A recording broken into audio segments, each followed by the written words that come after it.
जय श्री कृष्ण। राधे राधे। श्री वल्लभाधीश की जय। राधे सत्संगમાં સત્સંગનું રસપાન કરતા બધા જ આત્મીયજનો, શ્રી વલ્લભની પ્રેરણાથી પ્રેરાઈને આજના સત્સંગમાં આપણે સત્સંગ કોનો સંગ કરવો તે વિશે જોઈએ. પરંતુ તે પહેલા આપે રાધે સત્સંગ ચેનલને સબસ્ક્રાઇબ ન કરી હોય તો સબસ્ક્રાઇબ કરશો, જેથી નિત્ય સત્સંગની જાણ આપને થઈ શકે. પ્રિયજનો, આપણને સવાલ થાય કે સત્સંગ કરવો, દુસંગથી દૂર રહેવું, તો એવો પ્રોટોકોલ કે કોનો સંગ કરવો, તો શ્રવણ કીર્તનમાં સાવધાન બનીને રહેવું અને જવું જોઈએ. પણ સવાલ તો એ જ છે કે કોનો સંગ કરવો.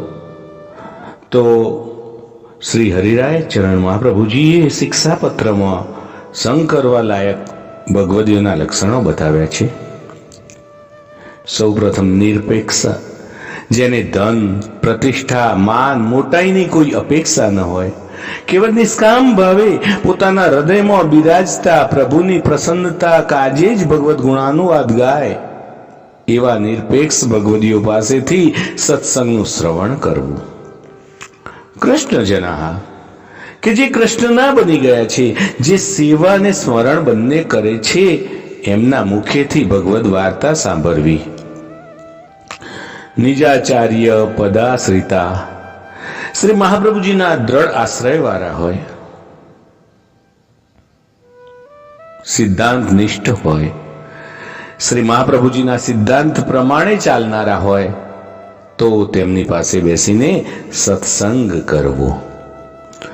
ભાગવત તત્વજ્ઞા, શ્રી ભાગવતના અલૌકિક તત્વને જાણકારા હોય, એમનો સત્સંગ કરવો. તો સવાલ એ છે કે આવા ભગવદીઓને શોધવા ક્યાં?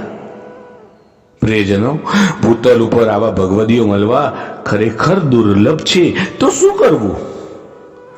ત્યારે શ્રી હરિરાય ચરણ આપણને સમજાવે છે કે શ્રી મહાપ્રભુજીના ગ્રંથોનો સ્વાધ્યાય કરવો, તેનો સત્સંગ કરવો, અષ્ટાક્ષર મંત્ર શ્રી કૃષ્ણ શરણમ મમનું રટણ કરવું. પરંતુ જ્યાં ત્યાં સમજ્યા વિના શ્રી મહાપ્રભુજીના નામે ચાલતા સત્સંગમાં દોડ્યા ન કરવું. દુસંગમાં ફસાઈ ન જઈએ એટલે જોઈ વિચારીને સંગ કરવો. અને આમ કરવાથી શ્રી કૃષ્ણમાં રુચિ જાગશે, કૃષ્ણ નામ અને રૂપમાં રસ જાગશે, કૃષ્ણ પ્રત્યે પ્રેમ જાગશે, અને એમાંથી કૃષ્ણને પામવાની ઉત્કટ આરતી, ઉત્કટ ઈચ્છા એકદમ આરતી થશે. આરતી એટલે કે ઉત્કટ ઈચ્છા. તો કોઈ પણ વસ્તુ મેળવવાની ઉત્કટમ ઈચ્છા એટલે જ આરતી.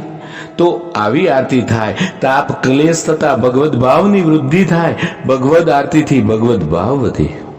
પ્રિયજનો, આવી ભગવદ આરતી આપણે 84,252 ભગવદીઓએ સેવી જ છે. જો લો હરિ આપુન પે ન જનાવે, તો લો માર્ગ કો સિદ્ધાંત પડે સુને નહીં આવે. તો આજના સત્સંગને પ્રિયજનો શ્રી વલ્લભના ચરણોમાં અત્રે સમર્પિત કરીએ, અત્રે વિરામ લઈએ. ફરી મળીશું રાધે સત્સંગમાં નવા જ સત્સંગ સાથે. શ્રી વલ્લભાધીશ કી જય.